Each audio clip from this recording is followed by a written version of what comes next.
didn't have a lot of height. But I played with the boys. I had good strength. So we stayed during that time. You stayed on the field. If it was football season, you played football. If it was baseball season, you played baseball. If it was basketball season, you played basketball. That's what we did.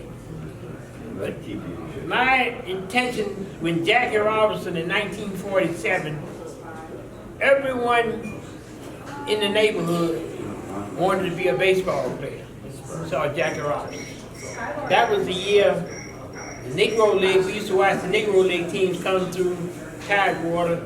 We would have, the park would be filled up. The Monarchs, the Clowns. Now the Clowns was the best show. If you never seen the Clowns, and you've seen the circles, but you never seen the circles like the Indianapolis Clowns. It was a great show. But after Jackie Robinson started playing with the Dodgers in 1947, we changed because we wanted to see, we were polarized by seeing a black playing on a white team. So we didn't want to see the blacks on the black teams anymore. That was it. That was the beginning of the end. So when I came into the Negro League in 1950, the first year I played partially in 1956, we were down to 4 teams.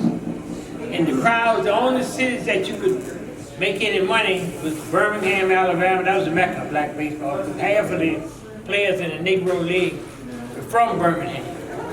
And it's just one player, 2 players that's living in Birmingham now, that's still alive. But 1957, I played with the Kansas City Monarchs. We won the Negro League Championship pennant in 1957. In 1958,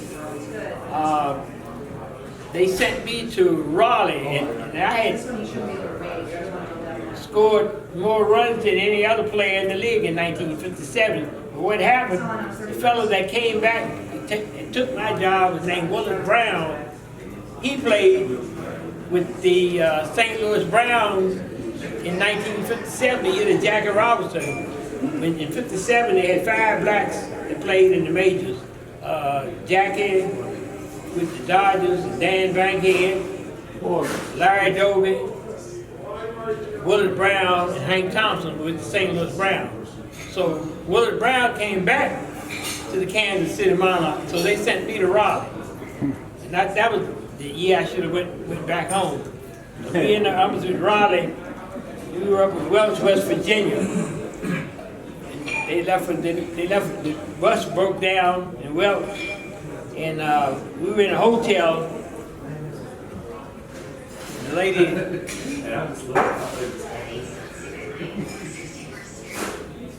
we were in a hotel, and he had the bus fixed, and he didn't pay the lady for the hotel, but the lady put us out the hotel. So I had to hitchhike back to Raleigh.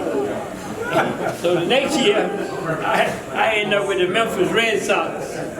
Memphis was a great organization because they had the ballpark. Memphis had their own baseball park. They were the last team in the Negro League that had their own park.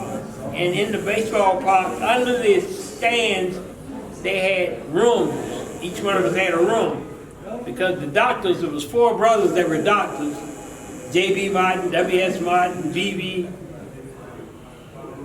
And what they did, they had a little hospital over in Mississippi, and in each one of our rooms, we had a hospital bed.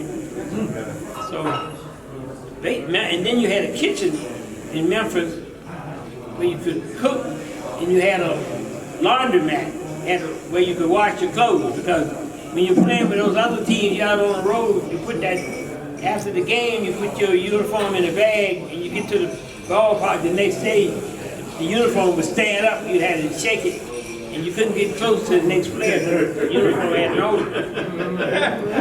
And plus, most of those buses during that time is why a lot of players, so many players played in the Negro League, played 1 year, and decided not to play after that. But because they didn't want to travel, that traveling. But I didn't really want to play in the Negro League, but I didn't have a choice. Because organized ball, scouts, I could hit and I could perform, but my size, and they would say that in a long run. See, one thing about baseball, you got to play it every day. You play today, you play tomorrow, the next day, the next day. You think you love it, but after about 2 or 3 weeks, you start getting tired.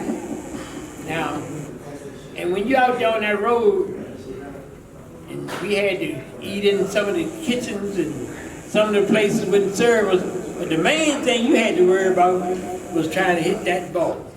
That was the main thing. When you, that night, the end of the night, you didn't worry about all that other stuff. Was second nature. You want to hit that ball because if you're an outfielder, when the season, towards the end of the season, they're getting ready to cut back, they send one outfielder home, and Pedro will tell you, if he pitched tonight, tomorrow night, he had to play outfield. So we didn't have the 2 outfielders. So that's what I had on my mind, was trying to hit that ball. And I was able to the last, out there in 59, then 1960, I got a letter. I had to go serve the country, the United States Army. I was in the 82nd Airborne. So I served 2 years, 2 months, and 10 days. So that's my story.